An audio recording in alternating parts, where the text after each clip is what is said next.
What on earth is a status certificate? Undoubtedly, if you've never owned a condo or if you aren't currently shopping for a condo, you've probably never heard of it.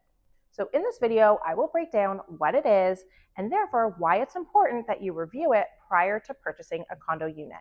When realtors and lawyers talk about a status certificate, really that is an umbrella term for a collection of different documents that outline information on the specific unit, as well as the common elements of the condo building and the condo corporation in its entirety.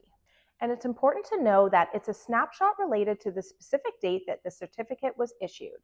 The details that are outlined in the status certificate and documents can and do shift as time goes on, and it's for that reason that it's recommended to review documents that were provided within the last 30 days. If a buyer or seller wants to review these documents, they can place an order for them, and the documents are often prepared and provided by the property management company. And as per the Condominium Act, a fee of up to $100 can be charged, and the certificate must be provided within 10 days. With that said, a lot of condo buildings will provide a faster turnaround for a higher fee.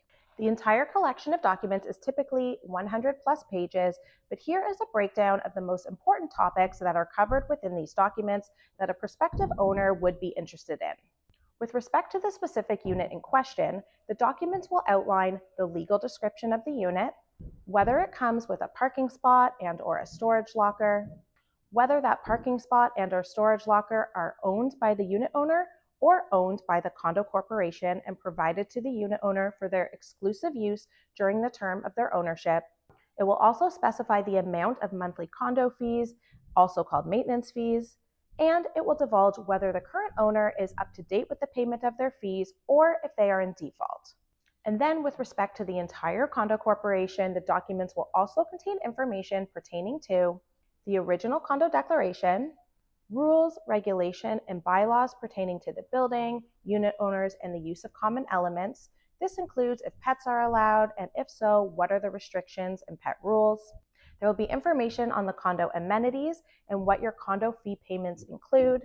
It will state whether there are current or future plans to increase the condo fees. It will outline what costs are covered by the condo corporation versus what is the unit owner's responsibility. A good example are the windows. It will include whether the condo corporation is involved in any legal proceedings. It will include the corporation's financial statements. And arguably most importantly, it will provide information on the amount of money in the reserve fund, the most recent reserve fund study, and the projection of future funding needed, and whether or not there is a current or contemplated special assessment. Now you're probably wondering, what is a reserve fund and what is a special assessment? So let's start with the reserve fund. This is the building's allocation of funds used for major repairs and replacement of condo elements and assets. Think of it as the building's emergency fund account.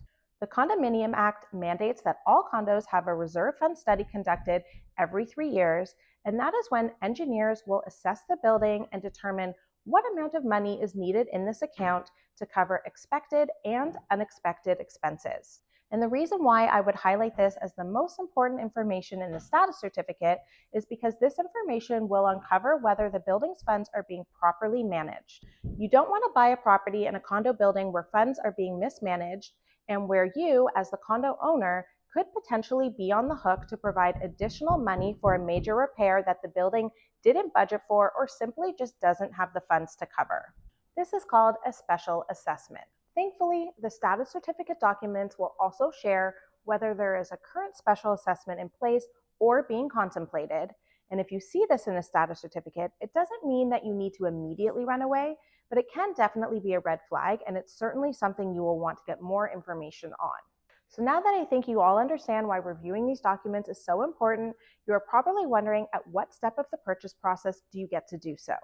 There are some instances when sellers will have preemptively ordered the documents and will have them available for prospective buyers to view. In those cases, you can actually view them and have a lawyer do an official review of them prior to submitting an offer. However, if this is not the case, then when you write up your offer, you will include a condition that permits you to have a lawyer review these documents once your offer is accepted, but prior to firming up on your offer. The period of time allocated for this review will be whatever amount of time is indicated in the condition clause and agreed to by both the buyer and the seller. If you don't uncover anything that worries you, great, you can firm up on your offer. But if you do discover red flags and you no longer want to purchase in this building, you can then decide to walk away from the deal. So that completes my review on status certificates and their reviews.